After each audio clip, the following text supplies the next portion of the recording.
అందరికీ నమస్తే అండి. మనగడం లక్స్కి స్వాగతం. ఈరోజు మన వీడియోలో గురువింద గింజలతో మొక్కలు ఎలా పెంచాలో ఈ వీడియోలో చూపించబోతున్నానండి.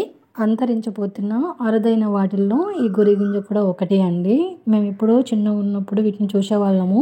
దడులపు అంటే వాటంతట అవి పెరిగేవండి. అవి కంచె అంటాం కదా, ఇంటి చుట్టూ కట్టుకుంటారు. ఆ కంచె చుట్టూ వాటంతటవే ఈ తీగలు పెరిగి ఇలా గురిగింద గింజలు తయారయ్యేవండి. ఇది ఒక తీగ జాతికి చెందిన మొక్క అండి. తీగలాగానే పెరుగుతుంది. వీటిలో చాలా ఔషధ గుణాలు ఉంటాయండి.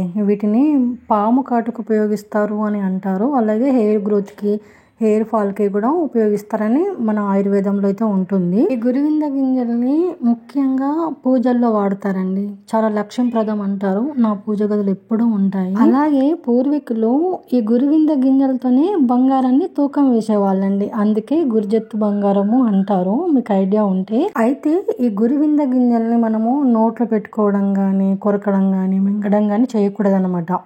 ఎందుకంటే ఇవి చాలా విషపూరితమైనవి అండి.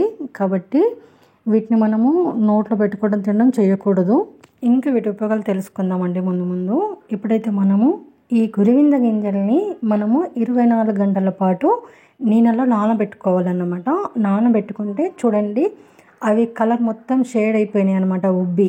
ఇలా నీళ్ళల్లో 24 గంటలు నానబెట్టడం వల్ల మనకు తొందరగా మొలకెత్తుతాయండి. ఎందుకంటే గురివింద గింజలు మన స్టోన్స్ లాగా గట్టిగా ఉంటాయి కదా, అందుకని నీళ్ళల్లో నానబెట్టాలండి. ఇలా నానబెట్టిన తర్వాత మందపాటి కాటన్ క్లాత్లో ఇలా పెట్టేసి ఫోల్డ్ చేసేసి కొంచెం నీళ్ళు చల్లాలండి. ఎక్కువ నీళ్ళు చల్లకూడదు. క్లాత్ తడయ్యేలాగా నీళ్ళు చల్లితే సరిపోతుంది. ఇలా క్లాత్ అంతా పచ్చిగా అయిపోయిన తర్వాత ఇప్పుడు మనం దీన్ని ఒక పాలిథిన్ కవర్లో పెట్టేసేయాలన్నమాట. ఎందుకంటే నార్మల్గా మనం అట్నే కాటన్ క్లాత్లో పెట్టిస్తే కాటన్ క్లాత్ తొందరగా ఆరిపోతుంది కదండి గాలికి. కాబట్టి మనం ఇలా కవర్లో పెట్టేయడం వల్ల కాటన్ క్లాత్ డ్రై అవ్వదండి. మళ్ళీ మనం నీళ్ళు చల్లవలసిన అవసరం కూడా ఉండదు. ఒక్కసారి ఇలా మనం కవర్లో పెట్టేసి గాలి పోకుండా కవర్ను కూడా మనము ప్యాక్ చేసేసేయాలన్నమాట. మనకు కవర్లో గాలి పోయినా కూడా క్లాత్ అంతా డ్రై అయిపోయి, సీడ్స్ కూడా డ్రై అయిపోయి మనకు మొలకెత్తవు. కాబట్టి గాలి పోకుండా ఇలా ఫోల్డ్ చేయాలి. ఎలాంటి సాయిల్ కూడా అవసరం లేకుండానే మనకు మొలకెత్తుతాయండి. ఇప్పుడు దీన్ని కొండ పోయి మనము 2 రోజుల పాటు నీడకు మొక్క మొదట్లో పెట్టేసేయాలండి. 2 రోజుల తర్వాత ఎలా ఉన్నాయో ఇప్పుడు చూసేద్దాం. నేను కూడా మీతో పాటే చూస్తానండి, మొలకెత్తినాయా లేవా అనేది ఇప్పుడు మనం చూసేద్దాం. 2 రోజుల వరకు అస్సలు ఓపెన్ చేసి చూడకూడదండి, అలా ఫ్రీగా వదిలేయాలి. 2 రోజుల తర్వాత ఇప్పుడు మనం రిజల్ట్ చూసేద్దామండి. చూడండి, 2 రోజులు అవుతున్నా కూడా కాటన్ క్లాత్ అస్సలు డ్రై అవ్వలేదన్నమాట. ఎలా ఫోల్డ్ చేసి పెట్టామో అట్లనే ఉంది. అంత తేమగా ఉంటుందండి, అస్సలు డ్రై అవ్వదు మన కవర్లో పెట్టడం వల్ల. ఓకే అండి, రిజల్ట్ చూసేద్దాం. చాలా బాగా మొలకెత్తినాయండి. వావ్, అసలు చూడండి ఎంత బాగా మొలకెత్తినాయో. 2 సీడ్స్ అయితే కంప్లీట్గా మొలకెత్తినాయి. ఇంకా కొన్ని సీడ్స్ అయితే ఇప్పుడు ఇంకా మొలకెత్తుతున్నాయి.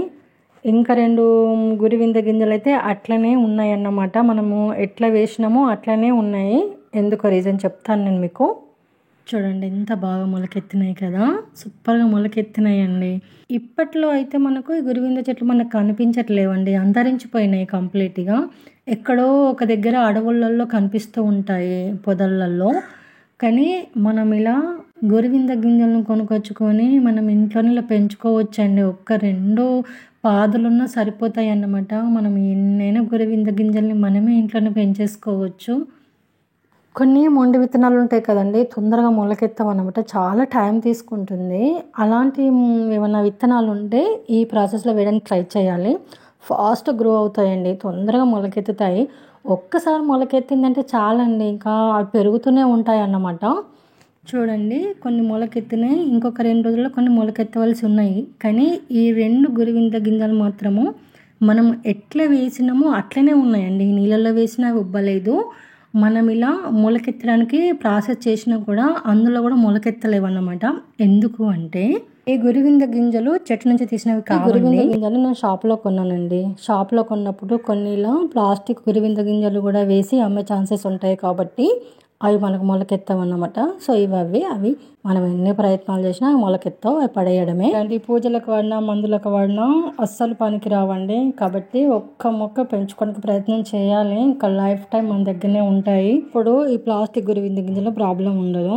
సో ఇప్పుడు మనము వీటిని ఎలా వేయాలో చూద్దాం. నేను కంప్లీట్ గా కంపోస్ట్ తీసుకున్నానండి గురువింద గింజలు వేయడానికి, మొలకెత్తిన వేయడానికి. ఎందుకంటే ఒక రేర్ ప్లాంట్స్ కాబట్టి ఇలాంటి సీడ్స్ మనము ఇలా కంప్లీట్ గా కంపోస్ట్ లో వేయడం వల్ల ఖచ్చితంగా మొలకెత్తుతాయి, ఖచ్చితంగా తొందరగా పెరుగుతాయి అన్నమాట. కాబట్టి ఇలా కంపోస్ట్ లో వేయడానికి ట్రై చేయాలి. మొలకెత్తినవి ఉన్నాయి కదండి, అవి పైగా కనిపించేలాగా సీడ్ మాత్రం మట్టిలో పెడితే సరిపోతుంది సాయిల్ లో. ఇంకొక 2 days లో మొలకెత్తే ఉన్నాయి కదండి, అవి కూడా మీద కొద్దిగా క్రాక్ వచ్చినాయి కదా, అవి పైకి కనిపించేలాగా పెట్టాలన్నమాట. అందులో నుంచి మనకు మొలకెత్తుతుంది.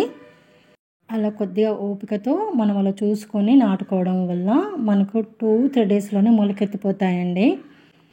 కొంచెం పెద్దగా అయిన తర్వాత మనం పెద్ద తొట్టులోకైనా సరే నాలాగా పెరట్లో నీళ్ళలో పెట్టుకున్నా సరే అన్నమాట. ఇక పర్మనెంట్గా ఉంటాయి.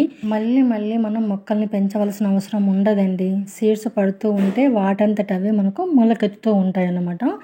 మట్టిలోనే ఉంటాయి కాబట్టి కొంచెం పెరిగేంత వరకు కేర్ తీసుకుంటే సరిపోతుంది. నేను ఇంకా ఫుల్ అప్డేట్ ఇస్తూనే ఉంటాను. మొక్క ఎదుగుతుంటే ఎలా పెంచాలి, ఎలాంటి ఫర్టిలైజర్స్ ఇవ్వాలి, మనము ఎలా కేరింగ్ తీసుకోవాలో కూడా నేను ఎప్పటికప్పుడు అప్డేట్ ఇస్తూ ఉంటాను.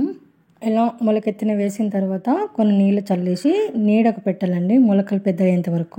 మొలకలు కొంచెం పెద్దగా అయిన తర్వాత ఎలా రిపోర్టింగ్ చేయాలో కూడా నేను ఒక వీడియో చేసి పెడతానండి. మన ఛానల్ ఫాలో అవుతూ ఉండండి. అలాగే చిన్నప్పుడు నాలాగా ఈ గురువింద గింజలతో ఎంతమంది ఆడుకున్నారో, లైవ్లో ఎంతమంది చూశారో కామెంట్ చేయండి. ఇదండి ఈరోజు మన వీడియో. అయితే నచ్చితే లైక్ చేయండి, షేర్ చేయండి, మన ఛానల్ సబ్స్క్రైబ్ చేసుకోండి ప్లీజ్ అండి, సపోర్ట్ చేయండి. అలాగే ఇలాంటి మంచి వీడియోల కోసం, village organic gardening ideas tips కోసం మన ఛానల్ ఫాలో అవ్వండి. Thanks for watching. Happy gardening.